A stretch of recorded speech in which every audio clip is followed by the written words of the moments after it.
The sun was warm on my face that afternoon. The kind of day where the smell of grilled hot dogs and laughter should have meant family, love, home. I stood by the lake, my sandals sinking into the soft earth, watching the ripples dance under the summer sky. It was our annual picnic, a tradition I'd kept alive for 20 years, ever since my husband Tom passed. I thought it brought us closer, me, my son David, his wife Lisa, and my grandson Ethan. But that day, as I balanced a plate of potato salad, Ethan, my sweet boy who once drew me pictures of sunflowers, looked at me with eyes I didn't recognize. He was 18 now, taller than me, his smile sharp. "Come on, Grandma," he said, his voice teasing but cold. "You're always so careful. Live a little." Before I could answer, his hands pressed hard against my shoulders. The world tilted. I screamed, but the lake swallowed it. Water flooded my mouth, my nose, my lungs. I thrashed, my arms weak from years of arthritis, my heart pounding as I fought to break the surface. Above me, through the blur of water, I saw Ethan's face. He was laughing. "Don't be so dramatic," he called, his voice carrying over the splash of my struggle. My own grandson, laughing as I drowned. The cold gripped me like a fist.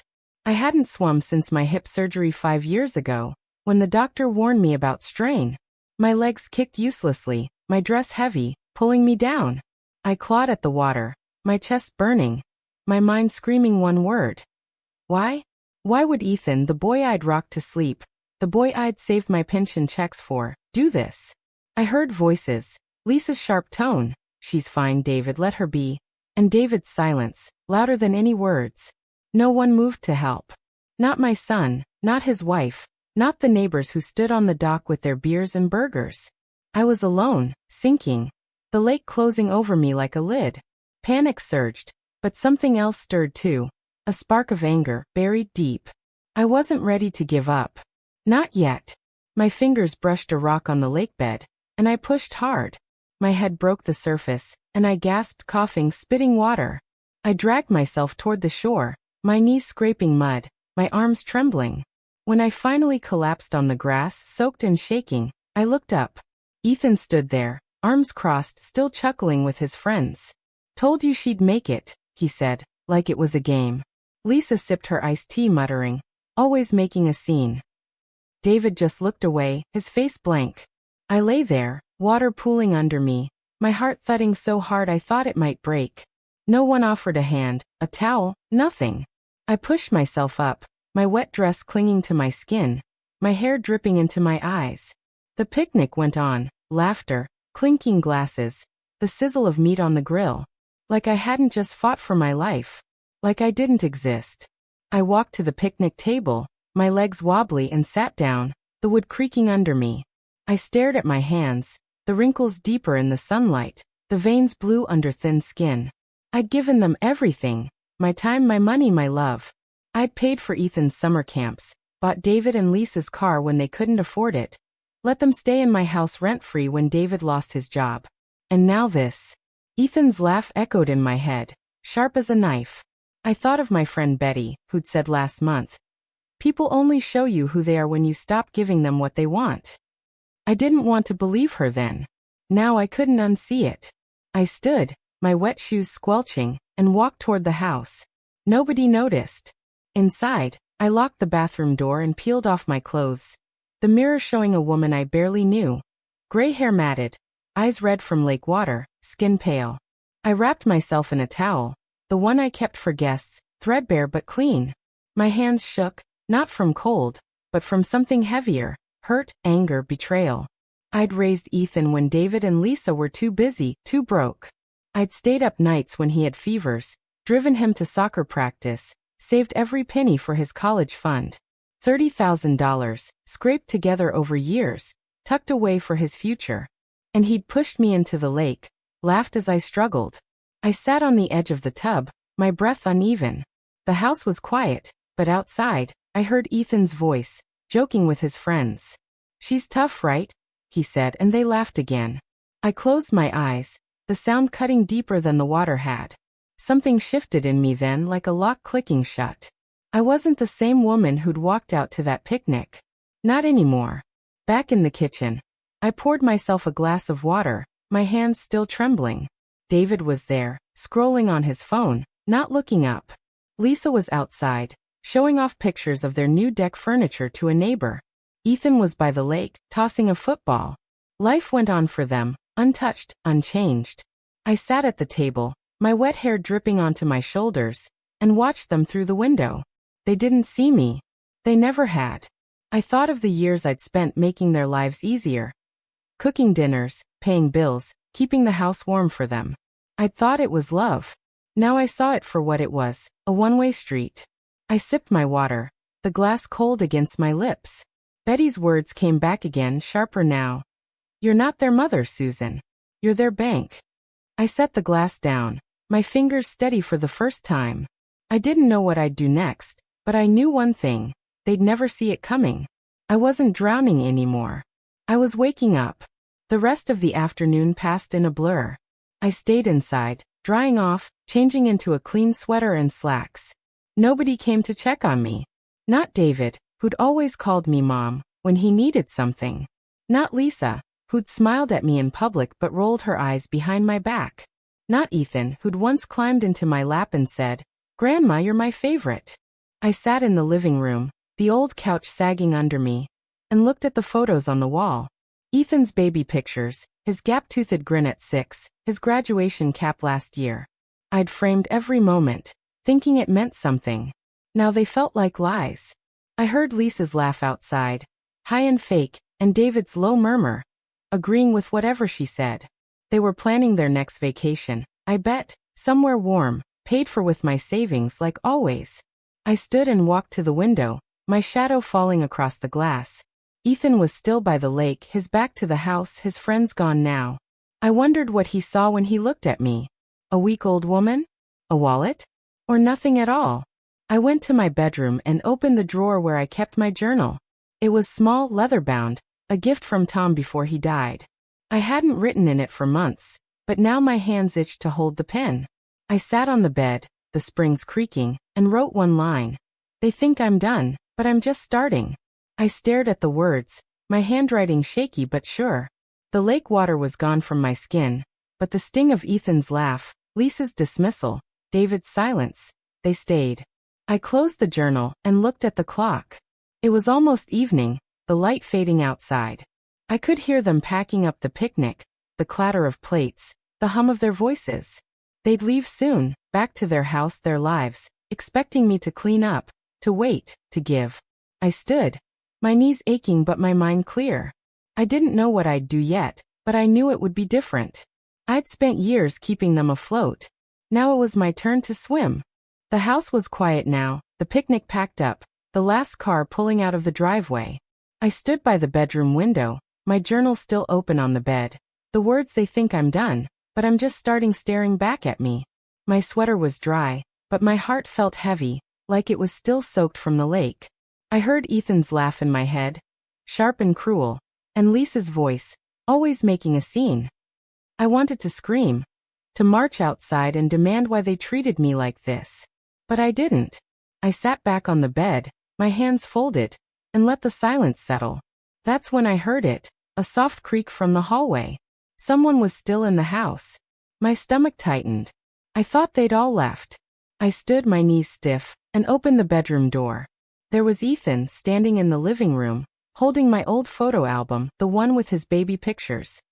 He didn't see me at first, his fingers flipping through the pages, pausing at a photo of us at the county fair when he was 5, both of us smiling with ice cream on our faces. "Ethan?" I said, my voice soft, unsure. He jumped, the album slamming shut. "Grandma," he said, his tone flat, "not sorry. Didn't know you were here." I stared at him, waiting for something, an apology, a flicker of the boy I'd raised. But his eyes were cold, like the lake water. "Why'd you stay?" I asked. He shrugged, tossing the album onto the couch. "Forgot my phone charger." My heart sank, but I kept my face steady. "You looked at the pictures," I said, nodding at the album. He smirked, a twist in his lips I didn't recognize. "Yeso? Just old stuff." Old stuff. Those words cut deeper than the push into the lake. Those pictures were my life. Nights spent soothing his fevers, mornings driving him to school, Every dollar I'd saved for his college fund. I wanted to grab him, shake him, ask where that boy went. Instead, I said, "You laughed when I was in the water, Ethan." "Why?" He froze, his smirk fading, but only for a second. Then he laughed again, short and sharp. "You're fine, aren't you? Don't be so dramatic." I felt my breath catch, like the lake was pulling me under again. But before I could speak, he grabbed his charger from the coffee table and headed for the door. "Gotta go," he said, not looking back. "Mom's waiting." The door slammed, and I stood there alone, the album lying open now, showing that fair photo. My smile in it looked so happy, so naive. I closed it gently, my fingers lingering on the cover. That's when the phone rang, shrill in the quiet house. I picked it up, expecting David or Lisa, maybe checking if I was okay. It was Betty, my friend of 25 years, her voice warm but urgent. "Susan, you alright? I heard what happened at the picnic. People are talking." I gripped the phone, my throat tight. "I'm here," I said, my voice barely a whisper. "But I don't know for how long." Betty didn't miss a beat. "Come to my place tomorrow. We need to talk, just us." I nodded, even though she couldn't see me. "Okay," I said, and hung up, my mind racing. That night I couldn't sleep. I lay in bed, the old lamp flickering, casting shadows on the ceiling. Ethan's words played on repeat. "Don't be so dramatic." I thought of the years I'd spent building his world, $30,000 for his college, the car I bought for David and Lisa, the endless dinners I cooked. I'd thought it was love, but now I saw it as a weight I'd carried for them. I got up, my slippers soft on the floor, and opened my desk drawer. Inside was a folder, thick with papers, bank statements, the college fund details, the deed to the house Tom and I had paid off decades ago. I pulled out the fund letter, the one I'd gotten when Ethan was 10, promising him a future. I'd been so proud then, thinking I was giving him everything. Now it felt like a contract I'd signed with people who didn't care. I set the letter down and picked up my journal again. I wrote, "They don't see me, but they will." My pen shook, but my heart didn't. I wasn't sure what I meant yet, but the words felt like a promise. The next morning, I drove to Betty's house, the folder tucked in my purse. Her place was small, cozy, with sunflowers painted on the mailbox, her favorite. She opened the door before I knocked, her gray curls bouncing, her eyes sharp. "You look like you've been through a storm," she said, pulling me inside. She poured coffee, set out blueberry muffins, and sat across from me at her kitchen table. "Tell me everything," she said. I did. I told her about Ethan's push, his laugh, Lisa's cold words, David's silence. I told her how nobody helped, how I crawled out of the lake alone. Betty listened, her face tight, her hands clenched around her mug. When I finished, she leaned forward. "Susan, they've been using you for years. You know that, right?" I nodded, my eyes stinging. "I thought I was helping," I said. She reached for my hand. "You were. But they took it for granted. And Ethan, that boy's learned it from them." Her words hit hard, but they weren't new. I'd felt it for years, the way David asked for money without thanks, how Lisa rolled her eyes when I spoke, how Ethan stopped hugging me when he turned 15. Then came the twist. Betty slid a piece of paper across the table. It was a bank statement, not mine but David's. I frowned, confused. "Where'd you get this?" I asked. She sighed, her face grim. "My nephew works at the bank. I asked him to check, just to be sure. Susan, they've been moving money from your savings. Small amounts over years. They thought you wouldn't notice." My heart stopped. I stared at the numbers, dates, withdrawals, $500 here, $200 there, going back 3 years. My savings, the ones I'd kept for emergencies, for Ethan's future. "They didn't tell me," I whispered. Betty squeezed my hand. "They didn't think you'd fight back." I felt the room spin, the betrayal deeper than the lake. My own son, stealing from me. Ethan's laugh wasn't just cruelty, it was part of something bigger, something planned. I looked at Betty, my voice shaking but firm. "What do I do?" She smiled, not kindly but fiercely. "You show them who you are, Susan. Not their bank, not their maid. You." I drove home, the folder heavier in my purse. The bank statement burned in my mind, each number a stab. I thought of the times David had said, "Mom, we're fine, don't worry," while taking my money. I thought of Lisa's fake smiles at church, pretending to care. I thought of Ethan, flipping through my photo album like it meant nothing. I pulled into my driveway, the house looming like a memory I didn't want. Inside, I found a note on the kitchen counter, in David's handwriting. "Mom, we're coming over tomorrow. Need to talk about Ethan's college stuff." I stared at it, my hands trembling. They need to talk. Now. After years of silence, after the lake, after the money they took. I crumpled the note, my chest tight with anger, hurt, and something new, resolve. I picked up the phone and called my lawyer, John Carter. "John," I said, my voice steady. "I need to see you. Today." He didn't ask why, just said, "Come by at 3. I hung up, my heart racing. They thought I was done. They were wrong. I stood in the kitchen, the crumpled note from David in my hand, my pulse racing from the call to John Carter, my lawyer. The house felt too big, too empty, like it was holding its breath. I glanced at the clock, 1:30 p.m. I had an hour before meeting John. My purse sat on the counter, the folder inside heavy with the bank statement Betty had given me. Proof my own son had been stealing from me. I wanted to cry, to scream, but instead, I grabbed my coat and keys. I needed answers, not tears. As I opened the front door, I froze. David's car was pulling into the driveway. My heart sank. The note said they'd come tomorrow, not today. I stepped back, my hand on the doorknob, as David, Lisa, and Ethan climbed out, their faces tight, like they'd planned this. "Mom," David called, waving like nothing was wrong. I didn't wave back. They walked in without knocking, Lisa's heels clicking on my hardwood floor, Ethan slouching behind her, his phone in hand. "We need to talk," David said, sitting on the couch like he owned the place. Lisa nodded, her smile fake, her eyes darting to Ethan. He didn't look at me, just scrolled on his phone, his earbuds dangling. I stayed standing, my arms crossed, the folder burning a hole in my purse. "You said tomorrow," I said, my voice sharp. David blinked, surprised. "Yeah, well, it's important," he said. "Ethan's college stuff. The fund." My stomach twisted. The $30,000 I'd saved for Ethan. The fund they'd been dipping into behind my back. I wanted to throw the bank statement at them, but I held back. "What about it?" I asked, my eyes on Ethan. He didn't look up, just smirked, like he knew something I didn't. Lisa leaned forward, her voice sweet, too sweet. "Susan, the fund's great, but college is expensive. We were thinking, maybe you could add more? For his dorm, books, you know." I stared at her, my blood boiling. They weren't just stealing, they wanted more. "Add more," I repeated, my voice low. David jumped in, his hands up like he was calming a child. "Mom, you've always helped us out. It's for Ethan's future." Ethan finally looked up, his eyes meeting mine, cold and sharp. "Yeah, Grandma," he said, his voice mocking. "You want me to succeed, right?" I felt the lake water in my lungs again, his laugh from yesterday echoing. I gripped the back of a chair, my knuckles white. "You pushed me into the lake, Ethan," I said, my voice shaking. "You laughed while I was drowning. And now you want my money."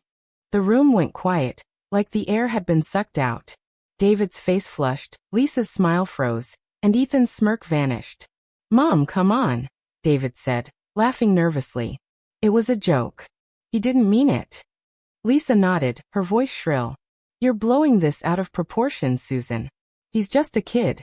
Ethan shrugged, leaning back, his earbuds in now, like I wasn't worth his time. I stared at them, my family, acting like my life was a game. A joke. I said, my voice louder now. "I could have died, David. You stood there. You all did." David looked away, rubbing his neck. Lisa sighed, crossing her arms. "You're fine now, aren't you? Let's move on." Move on. Like my pain was nothing. I wanted to scream, but a new voice stopped me, Lisa's phone on the coffee table, buzzing with a text. I glanced at it, the screen lighting up. "Meet me tonight. Don't tell Susan." My heart stopped. It was from someone named Mark. I looked at Lisa, her face pale as she grabbed the phone, shutting it off fast. "Who's Mark?" I asked, my voice steady but cold. David frowned, turning to her. "Yeah, Lisa, who's Mark?" She laughed high and fake, tucking the phone into her purse. Nobody, just a coworker. Wrong number. But her hands shook, and David's eyes narrowed. Ethan snorted, not looking up. Chill, Grandma. You're paranoid. Paranoid. The word hit like a slap. I thought of the bank statement, the money they'd taken, and now this, Lisa hiding something, maybe someone. My mind raced. Were they all in on it? Was this why they were so bold, so cruel? I took a step back, my hand on my purse. I have to go, I said, my voice flat. David stood, his face worried now. Mom, wait. Let's talk about the fund. I shook my head, walking to the door. We're done talking, I said, and left, their voices fading behind me. I drove to John Carter's office, my hands tight on the wheel. The text from Mark, burning in my mind. I didn't know who he was, but it wasn't nothing. Lisa's panic, David's confusion, it was a crack in their perfect act. I parked outside John's small office, a brick building with a faded sign. Inside, John greeted me, his gray suit crisp, his face kind but serious. Susan, he said, shaking my hand. What's going on? I sat across from him, the folder in my lap, and told him everything. The lake, Ethan's laugh, the bank statement, Lisa's text. His eyes widened, but he stayed calm, taking notes. They took money from your savings? He asked, his pen pausing. I nodded, sliding the statement across the desk. Years of it, I said. And now they want more for Ethan's college. John leaned back, his face grim. Susan, this is fraud. We can freeze your accounts, protect what's left. But there's more you can do. I frowned, my heart pounding. More? I asked. He nodded, pulling out a legal pad. Your house, your savings, the college fund, they're all in your name, right? I nodded. Tom and I paid off the house. The fund was my savings. John smiled, not warmly, but with purpose. You have power, Susan. You can change who gets what. The fund, the house, everything. I stared at him, the idea sinking in. I'd spent years giving them everything, thinking it was my duty. Now I could take it back. What about Ethan? I asked, my voice soft. He's still my grandson. John's face softened. You decide what he deserves. But first, protect yourself. I nodded, my mind spinning. I thought of Ethan's smirk, Lisa's lies, David's silence. They thought I was weak, done. But John's words lit a fire in me. I wasn't just fighting for me. I was fighting for the woman I'd forgotten I was. Before I left, John gave me a form to sign, locking my accounts until we sorted things out. I'll need a week to draft new papers, he said. Think about what you want, for you, not them. I thanked him, my hands steady now, and drove home, the sun setting, casting long shadows. When I pulled into my driveway, David's car was gone, but a new note was on my door in Lisa's handwriting. Susan, we're sorry if we upset you. Let's talk tomorrow. For Ethan. I tore it down, my chest tight. They weren't sorry, they were scared. They knew I was slipping out of their control. Inside, I sat at the kitchen table, the folder open, the bank statement staring back. I thought of Mark's text, Lisa's panic, Ethan's cold eyes. Something was coming, something bigger than I'd thought. I picked up my journal and wrote. They're hiding more than money. But I'm not hiding anymore. I closed it, my heart racing but sure. Tomorrow, I'd start watching them, really watching. They'd show me who they were. Now I'd show them who I was. I sat at the kitchen table. The torn note from Lisa crumpled beside my journal. The house dark except for the dim glow of the lamp. My hands shook as I opened the journal again. The words from last night staring back. They're hiding more than money. But I'm not hiding anymore. The clock ticked past midnight, each second heavy. I couldn't sleep, not after David, Lisa, and Ethan's visit. Not after Lisa's phone buzzing with that text from Mark. My mind kept replaying Ethan's cold smirk, David's weak excuses, Lisa's fake smile. I thought of the bank statement, the money they'd taken, and now this, secrets piling up like dishes I'd washed for them for years. I wanted to call Betty, to hear her fierce voice tell me I was strong. But it was too late. Instead, I stood, my slippers scuffing the floor, and walked to the living room. The photo album Ethan had flipped through was still on the couch, open to that fair picture.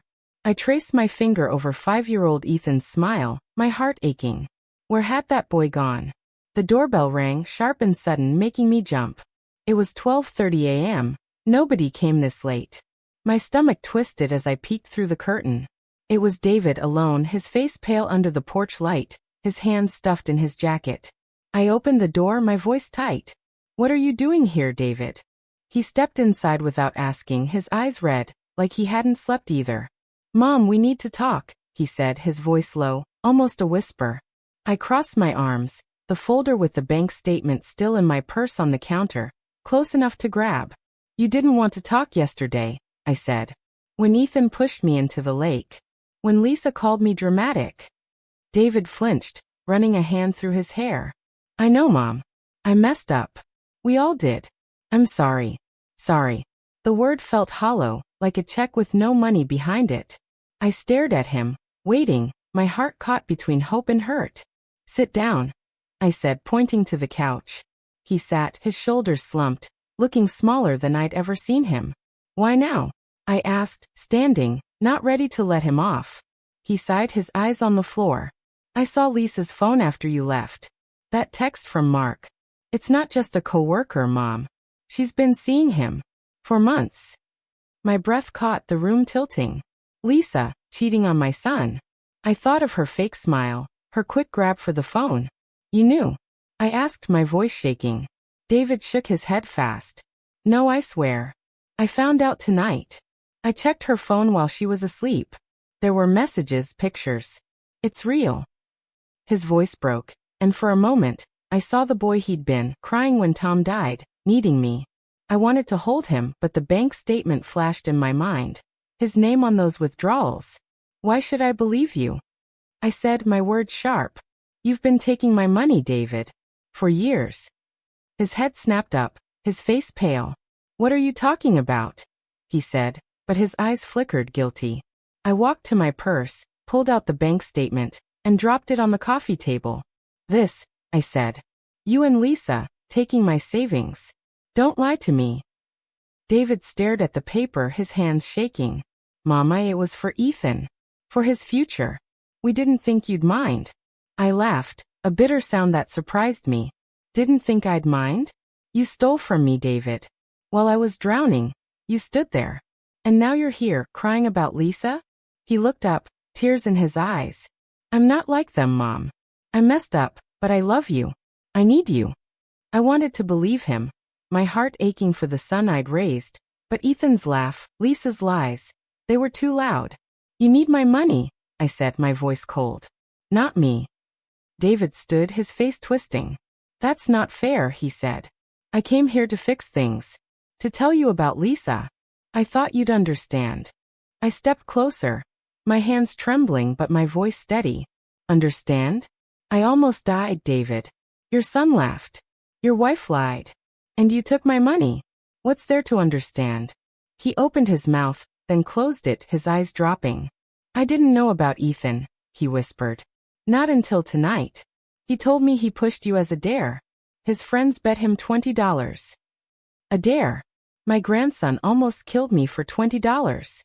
My knees buckled, but I caught myself on the arm of the couch. "Get out," I said, my voice barely a whisper. David reached for me, but I pulled back. "Mom, please," he said. "Let me fix this." I shook my head, pointing to the door. "Go." He left, the door clicking shut, leaving me alone with the album, the statement, and a new pain in my chest. I sank onto the couch, my hands covering my face. Ethan's push, a dare. Lisa's affair. David's tears. It was too much, like the lake water flooding me again. I thought of Tom, how he'd hold me when things got hard, his voice steady. "You're stronger than you know, Susan." I hadn't felt strong in years, but now something stirred. A fire, small but growing. I picked up the phone and called Betty, not caring it was late. "Susan," she answered, sleepy but alert. "What's wrong?" I told her everything, David's visit, Lisa's affair, the dare. She listened, quiet, then said, "They're falling apart because you're waking up. Don't stop now." I nodded, tears on my cheeks. "I'm seeing John again tomorrow," I said. "I'm changing things." Betty's voice was fierce. "Good. You're not their doormat anymore." I hung up, my heart racing but clear. I opened my journal, my pen moving fast. They think they know me, but they don't. I'm done giving. I thought of John's words about the house, the fund, my power. I'd always thought of it as theirs, Ethan's future, David's safety. But it was mine. I stood, walked to the kitchen, and pulled out a box of old letters from Tom. Ones I hadn't read in years. One caught my eye, written a month before he died. Susan, you're my home. Don't let anyone take that from you. I held it, my fingers trembling, tears falling. He'd seen me, really seen me. I'd forgotten how that felt. I tucked the letter back, my resolve hardening. Tomorrow I'd go to John's. But first I'd watch them, David, Lisa, Ethan. I'd play their game, let them think I was the same old Susan. Then I'd show them I wasn't. The next morning, I dressed carefully, my blue cardigan, the one Tom loved, and slacks that hid my shaking knees. I drove to John's office, the folder heavier than ever. He greeted me, his face serious. You ready to do this? He asked. I nodded, my voice firm. I want to protect what's mine. The house, the money, everything. He pulled out papers explaining trusts, wills, freezes. You can redirect the college fund, he said. To a charity, a scholarship, or keep it for you. I thought of Ethan, his dare, his laugh. Not for him, I said. Not anymore. John nodded, writing fast. And the house, he asked. I paused, Tom's letter in my mind. My home. I'm keeping it, I said. But they're not welcome. As I signed the first paper, my hand steady, I felt the lake water fade, replaced by something new. Me, coming back to life. I left John Carter's office with a stack of papers in my purse, each one a step toward taking back my life. The sun was high, but the air felt heavy, like it carried the weight of my choices. I'd signed forms to freeze my accounts, protect my house, and redirect Ethan's college fund to a scholarship for kids who actually cared about their future. My hands didn't shake anymore, but my heart did, torn between anger and the ache of losing the family I thought I had. As I drove home, Tom's letter echoed in my mind. You're my home. Don't let anyone take that from you. I wanted to be that woman again, the one he saw, but Ethan's dare, $20 to push me into the lake, kept cutting through. I gripped the wheel, my knuckles white, and whispered to myself, keep going, Susan. You're not done. When I pulled into my driveway, I saw something that made my stomach drop. Ethan's bike, leaning against my porch. I sat in the car, my heart pounding. He hadn't been back alone since he was a kid, dropping by for cookies or to show me a new drawing. I stepped out, my purse heavy with papers, and walked to the door. Ethan was on the porch swing, his head down, his hands twisting together. No phone, no earbuds, just him, looking smaller than the boy who'd laughed at me. Grandma, he said, standing as I approached, his voice soft, almost broken. I stopped, my hand on the railing, my guard up. What do you want, Ethan? I asked, my tone cold.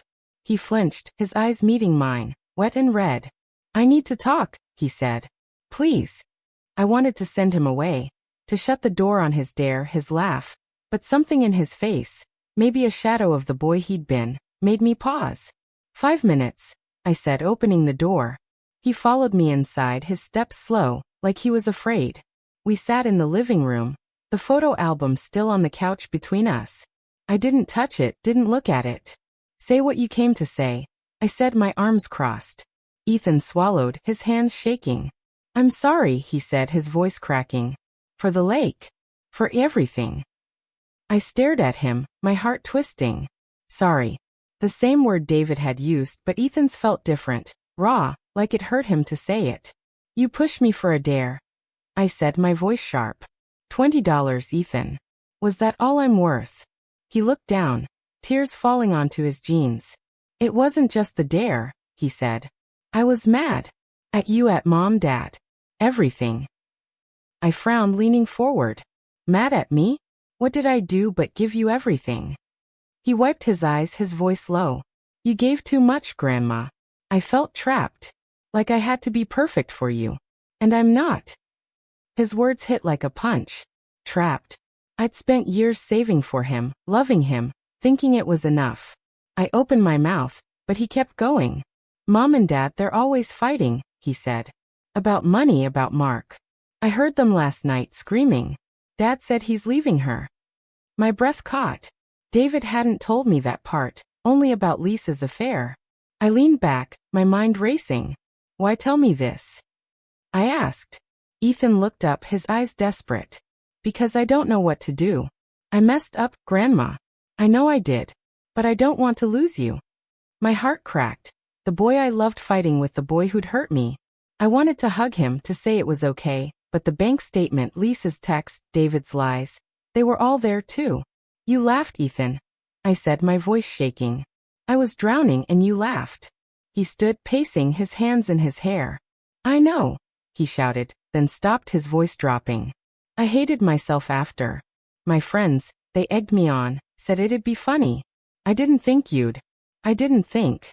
He sank back onto the couch, his face in his hands. I sat there, frozen, my heart torn. Part of me wanted to believe him, to see the boy who'd drawn me sunflowers. But the lake water, the cold, his laugh, it was too real. I need time, I said finally, my voice soft. He nodded, standing, his shoulders slumped. I'll go, he said. But I mean it, Grandma. I'm sorry. He left, the door closing quietly, leaving me with the album and a new ache in my chest. I didn't move for a long time, just sat there, staring at the album. Ethan's words kept circling. I felt trapped. I'd thought my love was a gift, but to him, it was a cage. I thought of Tom, how he'd always known when to let me breathe, to be myself. Had I smothered Ethan without seeing it? I stood, my legs shaky, and walked to the kitchen. My purse was still on the counter, John's papers inside. I pulled them out, staring at the forms I'd signed to take back my house, my money. I'd been so sure, so angry. Now Ethan's tears made me waver. I picked up the phone and called Betty. He came back, I said when she answered, my voice trembling. Ethan. He apologized. Said he was mad, felt trapped. What do I do? Betty was quiet, then said, Susan, he's 18. He's not a baby anymore. He made choices. You don't owe him forgiveness. I nodded, tears falling. But what if he's telling the truth? I asked. She sighed. Then you watch him. You test him. But don't let him pull you back. I hung up, my mind spinning. Test him. Betty was right. I couldn't just trust Ethan's tears, not after everything. I walked to my desk, pulled out a notepad, and started writing a letter, not to Ethan, but to myself. You are enough. Don't let them take that. As I wrote, the doorbell rang again. My heart sank, expecting David or Lisa. I opened the door, and there was Mrs. Clark, my neighbor, her face pale. Susan, she said, her voice urgent. I saw something at the picnic. I didn't want to say then, but Lisa was talking to a man by the lake, before Ethan pushed you. She gave him something, an envelope. I think it was money. My blood ran cold. Lisa with Mark at my picnic. An envelope. I thanked Mrs. Clark, my voice steady, and closed the door. I sat, my hands shaking, the letter forgotten. Lisa wasn't just cheating. She was planning something bigger.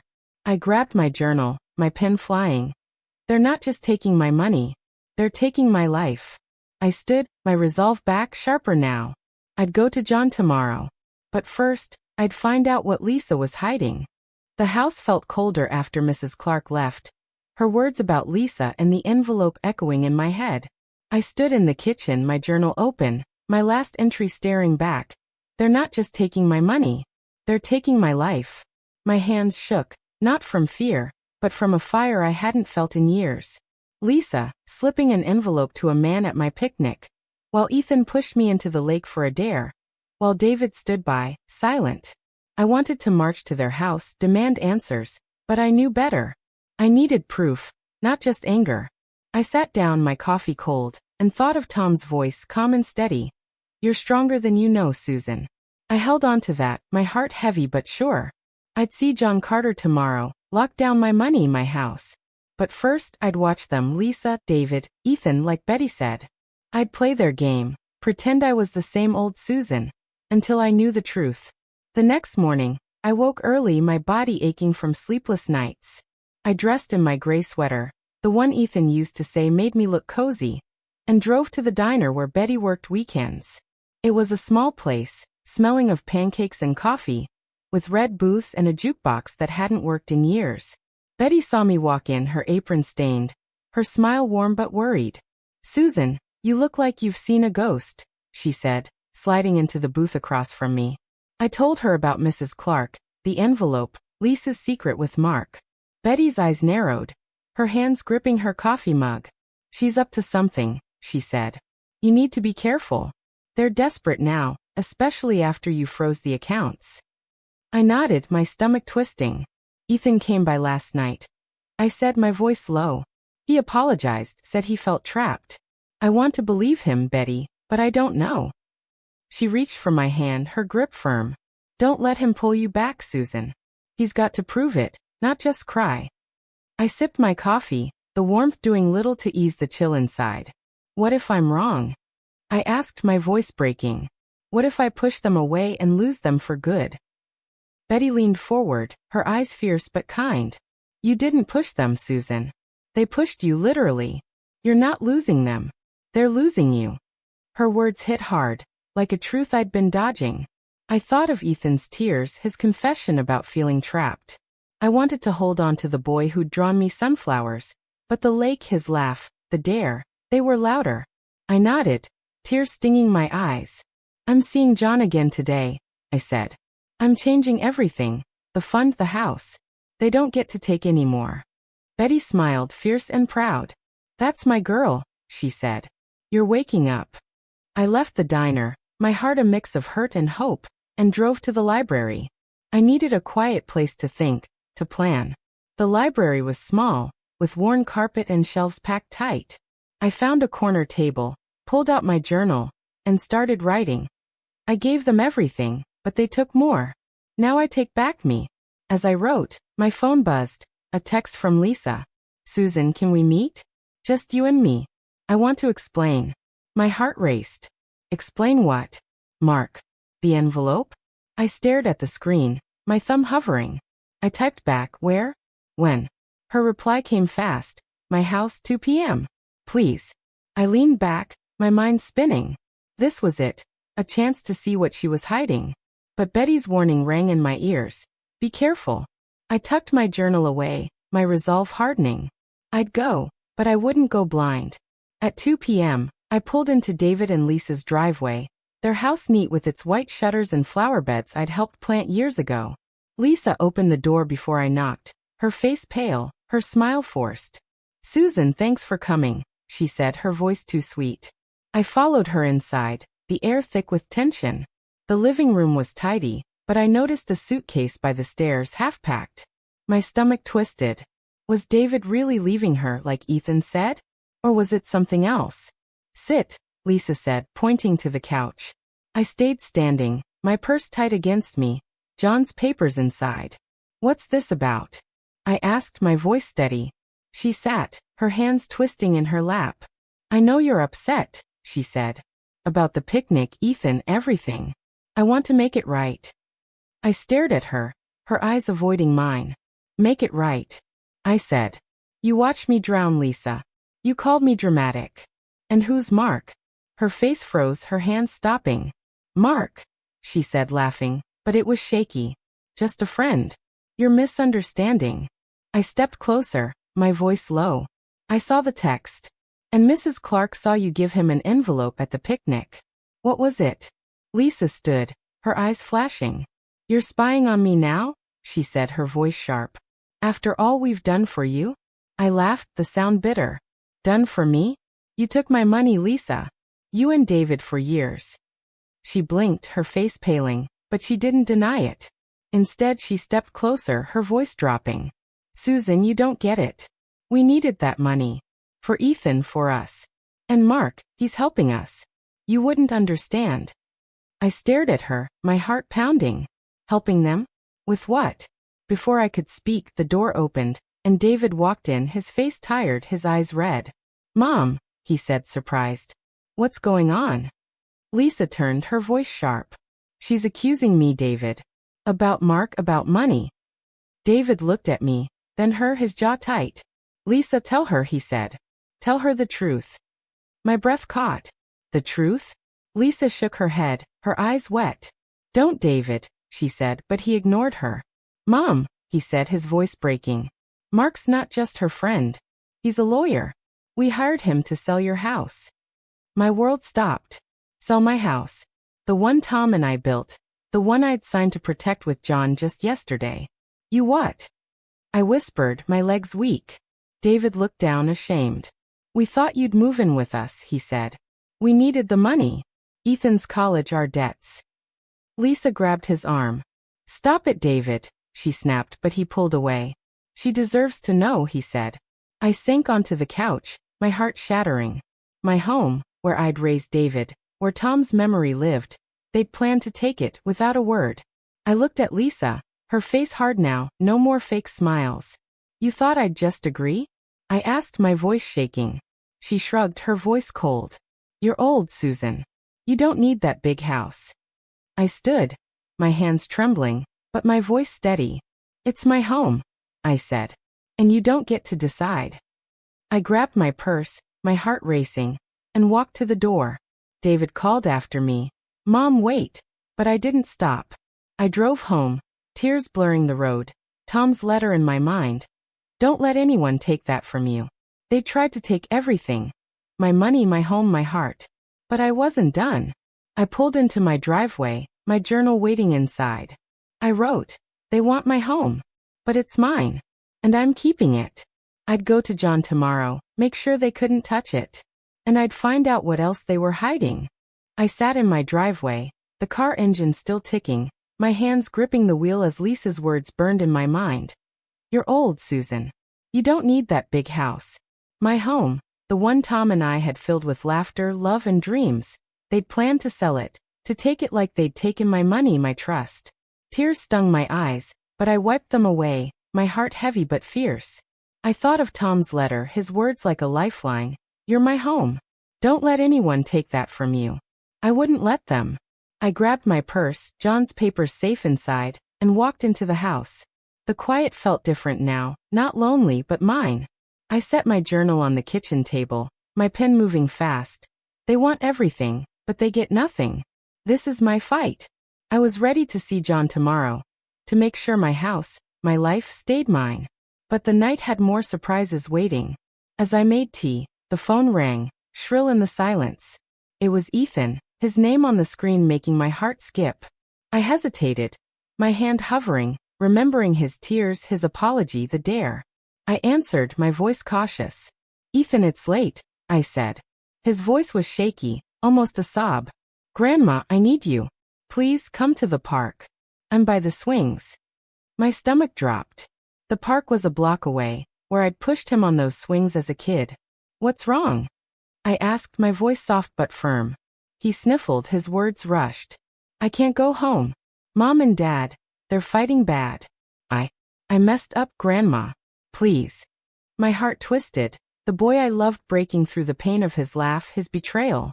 Stay there, I said. I'm coming. I grabbed my coat, my mind racing. Was this real, or another trick? Betty's warning echoed, test him.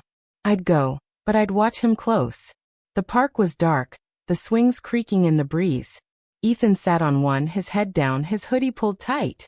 I walked over, my shoes crunching on gravel, my purse heavy with John's papers. Ethan, I said, stopping a few feet away. He looked up, his face pale, his eyes wet. Grandma, he said, standing, his voice breaking. I'm so sorry. I didn't know about the house. My breath caught. The house? What do you mean? I asked, my voice sharp. He paced, his hands in his pockets. I heard Mom and Dad tonight, he said. They were yelling about selling your house, about Mark. They think you'll give in like always. I told them it's wrong, but they don't listen. I stared at him, my heart pounding. Was he telling the truth, or covering for them? Why tell me now? I asked, my voice trembling. He stopped, his eyes meeting mine. Because I hate them, he said, his voice raw. And I hate me for hurting you. I wanted to believe him, my heart aching for the boy who'd clung to me when he was small. But the lake, his laugh, the $20 dare, they were still there, sharp as broken glass. You hurt me, Ethan, I said, my voice cracking. You laughed while I drowned. He nodded, tears falling. I know, he said. I was stupid, angry. My friends, they said it'd be cool. I didn't think you'd. I didn't think. He sank onto the swing, his hands covering his face. I don't want to be like them, Grandma. Please help me. My chest tightened, love and hurt fighting inside me. I sat on the swing beside him, the cold metal biting through my coat. Why should I trust you? I asked, my voice soft. He looked at me, his eyes desperate. Because I'm here, he said. I'm trying. I nodded, my heart torn, but Betty's words held me back. Test him. Before I could speak, headlights flashed across the park. A car pulled up, and Lisa stepped out, her face tight, her voice sharp. Ethan, what are you doing? She shouted, storming toward us. I stood, my heart racing. Lisa, I said, my voice steady. What's going on? She ignored me, grabbing Ethan's arm. Get in the car, she snapped. He pulled away, his voice loud. No, Mom. I told her about the house, about Mark. Lisa froze, her eyes wide. Turning to me. You little liar, she hissed at Ethan, then looked at me, her smile forced. Susan, he's confused. There's no plan to sell your house. I stepped closer, my voice cold. Don't lie, Lisa. David told me. You hired Mark, a lawyer, to sell my home. Her face paled, but she laughed shaky. David's upset, Susan. He's wrong. Ethan shook his head, his voice breaking. Stop it, Mom. I saw the papers in your desk. You signed them already. My world tilted, a new twist hitting hard. Signed papers? I stared at Lisa, my hands trembling. You signed to sell my house? I asked, my voice barely a whisper. She backed away, her eyes darting. It's not like that, she said. We were just exploring options. I felt the lake water again, cold and heavy, pulling me down. Options. I said, my voice rising. That's my home, Lisa. Mine and Tom's. You don't get to touch it. Ethan stood beside me, his voice firm. She's right, Mom. You went too far.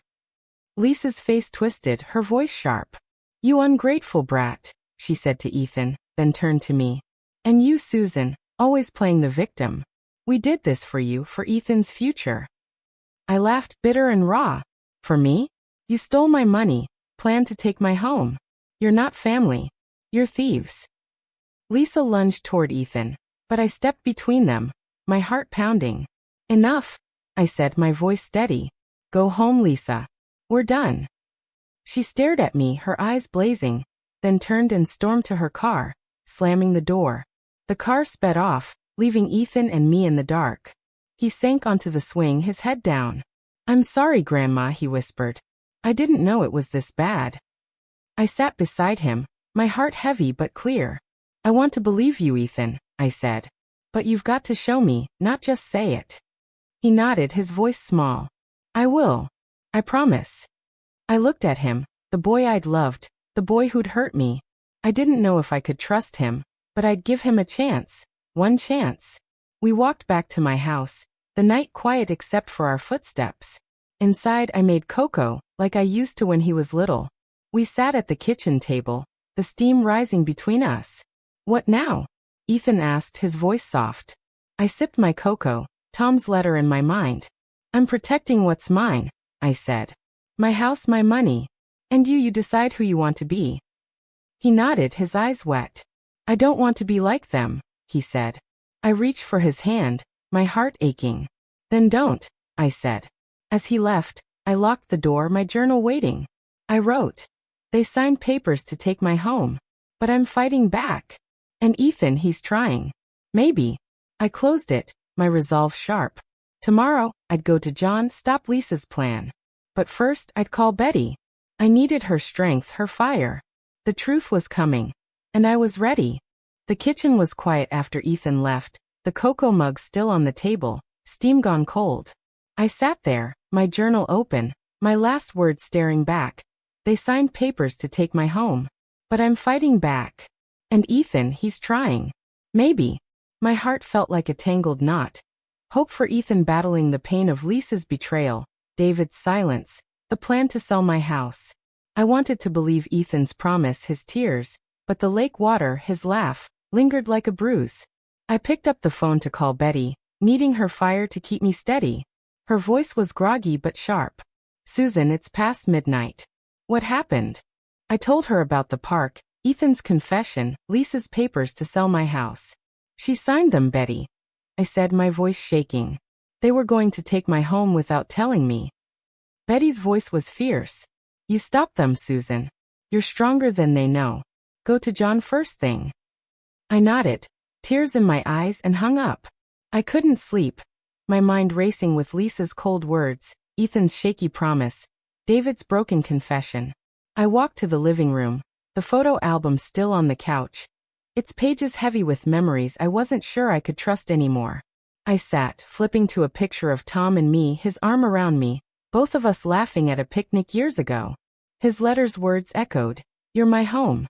I held the picture, my fingers tracing his smile, and whispered, "I'm trying, Tom." The doorbell rang, sharp and sudden, making me jump. It was 1 a.m., too late for visitors. My heart pounded as I peeked through the curtain. It was Mrs. Clark, my neighbor, her face pale, a manila envelope in her hand. I opened the door, my voice cautious. "Mrs. Clark? What's wrong?" She stepped inside, her hands trembling. "Susan, I couldn't sleep," she said. "After what I told you about Lisa and that man at the picnic, I found this." She handed me the envelope, her eyes wide. It was in my mailbox, no name, just my address. "I think it's about you." My stomach twisted as I opened it, pulling out a single sheet of paper. A photocopy of a real estate contract, my house's address at the top, Lisa's signature at the bottom, dated 2 weeks ago. My breath stopped. There was a sticky note attached, in handwriting I didn't know. "Tell Susan or you're next." I looked at Mrs. Clark, her face scared. "Who left this?" I asked, my voice shaking. She shook her head. "I don't know. It was just there tonight." I clutched the paper, my heart racing. Lisa wasn't just planning, she'd already started, and someone was watching, threatening. I thanked Mrs. Clark, my voice steady despite the fear. She left, and I locked the door, the contract burning in my hand. I sat at the kitchen table, spreading it out next to my journal. The details were clear, my house listed for sale, with Mark as the lawyer handling it. But the sticky note, that threat, it wasn't Lisa's writing. Was it Mark? Someone else? I thought of Ethan's words in the park, "I hate them." Had he known more than he said? I grabbed my phone, my hands shaking, and called John Carter, not caring about the hour. His voicemail answered, and I left a message, my voice urgent. "John, it's Susan. I have proof. Lisa signed a contract to sell my house. And there's a threat. Call me back." I hung up, my heart pounding, and wrote in my journal, "They're moving faster than I thought. But I'm not alone anymore." Morning came slow, the sun barely breaking through clouds. I drove to John's office, the contract and sticky note in my purse next to his papers. He was waiting, his face grim as I showed him the contract. "This is illegal," he said, his voice sharp. "Lisa forged your name on this. We can stop it, Susan, but it'll take a fight." I nodded, my resolve hard. "Then we fight," I said. He pulled out forms explaining a restraining order, a lawsuit, ways to void the contract. "What about the threat?" I asked, sliding the sticky note across. John frowned, his eyes narrowing. "This changes things," he said. "We need to know who wrote it.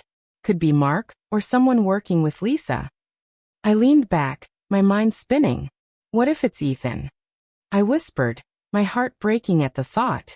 John shook his head. "Don't jump there yet. Let's dig first." I left John's office, my head heavy with new questions. As I drove home, my phone buzzed, a text from Ethan. "Grandma, I found something. Meet me at the diner. Please." My heart skipped, fear and hope mixing. Was he part of this, or trying to help? I pulled into the diner's lot, Betty's shift just starting. She saw me, her eyes worried. "Susan, what now?" she asked, pouring coffee. I told her about the contract, the threat, Ethan's text. "Be careful," she said, her voice low. "He's your grandson, but he's their son." I nodded, my heart aching. As Ethan walked in, his face pale, a crumpled paper in his hand. "Grandma," he said, sitting across from me. "I took this from Mom's desk. It's about you." He slid it over, a letter from Mark dated yesterday, saying the house sale was moving forward, and they'd handle Susan if she resisted. My blood ran cold. Handle me? Ethan, I said, my voice trembling. Did you know about this? He shook his head, his eyes wet. Not until last night, he said. I heard Mom on the phone with Mark, laughing about how you'd never fight back. I hate her, Grandma. I hate what they're doing. I stared at him, my heart torn. His voice sounded real, his pain raw, but the lake, his laugh, it was still there. Why should I trust you? I asked, my voice soft. He leaned forward, his hands shaking. Because I'm done with them, he said. I'll help you stop this. I swear. Betty watched us, her eyes sharp, and leaned in. Prove it, kid, she said to Ethan. Words don't mean much. He nodded, his voice firm. I will. I know where Mom keeps her files. I'll get them. I looked at him, hope flickering, but fear stronger. Be careful, Ethan, I said. If this is a trick, I'm done. He nodded, his eyes meeting mine. It's not. I promise. I left the diner, my heart heavy but my mind clear. Ethan's letter, the contract, the threat. They were pieces of a puzzle I had to solve. I drove home, my journal waiting. I wrote. They're trying to take everything, but I'm fighting. Ethan might be with me, but I'm watching. I closed it, Tom's words in my mind. You're stronger than you know. Tomorrow I'd go back to John, push harder to stop the sale. But first I'd wait for Ethan. If he was telling the truth, he'd bring me those files. If not, I'd know where he stood. Either way, I was done being their victim. The fight was on, and I was ready. I sat in my kitchen, the journal open, my last entry heavy with truth. They're trying to take everything, but I'm fighting. Ethan might be with me, but I'm watching. The house was quiet, the clock ticking past 10 p.m., but my heart raced like it was noon. Ethan's promise to bring Lisa's files weighed on me. Hope mixed with fear. Could I trust him after the lake, after his laugh? Tom's words kept me steady. You're stronger than you know. I clung to them, my pen resting on the page, when a knock at the door made me jump. It was soft, hesitant, not like Lisa's sharp raps or David's heavy ones. I peeked through the curtain, my breath catching. Ethan stood there, a backpack slung over his shoulder, his face pale under the porch light. I opened the door, my voice cautious. Ethan, what's this? He stepped inside, his hands shaking as he set the backpack on the table. I got them, he said, his voice low, almost a whisper. Mom's files. Everything. I stared at the bag, my heart pounding. Show me, I said, my tone firm but soft. He unzipped it, pulling out a folder stuffed with papers, letters, emails, bank records. My hands trembled as I opened it, scanning the first page. It was an email from Mark to Lisa, dated last week. The sale's on track. Susan won't know until it's done. Keep her distracted. My blood ran cold. There were more. Receipts for payments to Mark, a draft of a power of attorney with my name forged. Even notes about splitting the money from my house. I looked at Ethan, my voice shaking. You found this in her desk? He nodded, his eyes wet. I had to sneak it out. She was on the phone with him, laughing. I couldn't listen anymore. I sank into a chair, the papers heavy in my hands. Why, Ethan? I asked, my voice breaking. Why are they doing this? He sat across from me, his hands twisting. Money, he said, his voice raw. Dad's in debt. Mom's been paying Mark to handle it. They think your house will fix everything. I stared at him, my heart aching. My home, where I'd rocked Ethan to sleep, where Tom and I danced in the kitchen. They saw it as a paycheck. And you? I asked, my eyes locked on his. What do you want? He looked down, tears falling. I want you to be okay, Grandma. I messed up, bad. But I'm trying to make it right. I wanted to believe him, but the lake's cold water lingered in my bones. You laughed, Ethan, I said, my voice soft. That hurt more than the push. He nodded, his voice breaking. I know. I hate myself for it. Before I could respond, my phone buzzed. A voicemail from John Carter. I played it, Ethan listening. Susan, I got your message, John said. I checked the contract. It's worse than we thought. Mark's not just a lawyer, he's got a history of fraud. I'm filing an injunction tomorrow to stop the sale. Stay safe. My heart stopped. Fraud. I looked at Ethan, his face pale. Did you know about Mark? I asked, my voice sharp. He shook his head fast. No, Grandma, I swear. I just knew he was helping Mom. I nodded, my mind racing. Mark wasn't just Lisa's secret. He was dangerous. I grabbed my journal, writing fast. Mark's a fraud. They're deeper in this than I thought. Ethan's helping, but I'm not sure. I looked at him, my voice steady. You stay here tonight, I said. I don't trust your mom. He nodded, his eyes grateful. Thanks, Grandma, he whispered. The next morning, I woke to find Ethan asleep on the couch, the folder still on the table. I made coffee, my hands steady but my heart heavy. I wanted to trust him, but Betty's warning echoed. Test him. I called her, my voice low. Betty, Ethan brought me Lisa's files, I said. Papers about selling my house, Mark's fraud. What do I do? She was quiet, then said, use it, Susan. Take it to John, stop them cold. But watch Ethan. He's still their kid. I nodded, tears in my eyes. He's trying, I said. Maybe. She sighed. Then give him a chance, but don't be blind. I hung up, my resolve hardening. I'd take the files to John, but first I needed to know more. I woke Ethan, his eyes tired but clear. We're going to the library, I said. I need to check something. He nodded, grabbing his backpack. I'm with you, he said. At the library, I used the computer, Ethan beside me, searching for Mark. My hands shook as I typed his name, pulling up old news articles. There it was, a report from 3 years ago. Mark Thompson charged with real estate scams, forging signatures, preying on seniors. My stomach dropped. Lisa had hired a criminal to steal my home. I printed the article, my heart racing, and turned to Ethan. Did you ever meet him? I asked. He shook his head. Only heard Mom talk about him. She said he'd make us rich. I clenched the paper, anger burning through me. Rich off my life, I said. Ethan looked down, his voice small. I didn't know, Grandma. I swear. I nodded, my heart torn. I believe you, I said, hoping it was true. As we left the library, my phone rang. David. I hesitated, then answered. Mom, he said, his voice panicked. Lisa's gone. She took her suitcase, left a note. She's with Mark, says they're selling the house today. My blood ran cold. Today?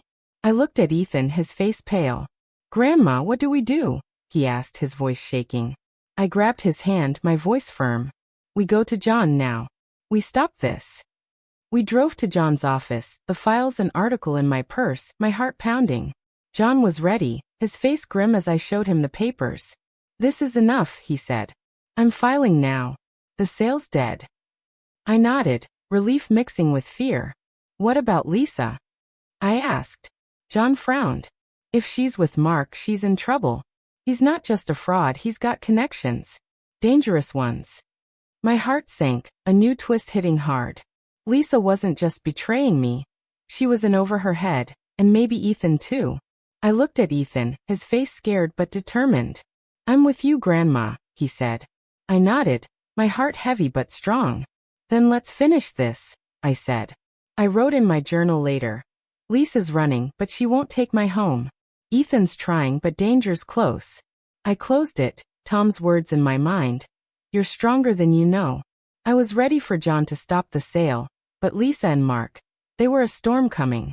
I'd face it, with Ethan or alone.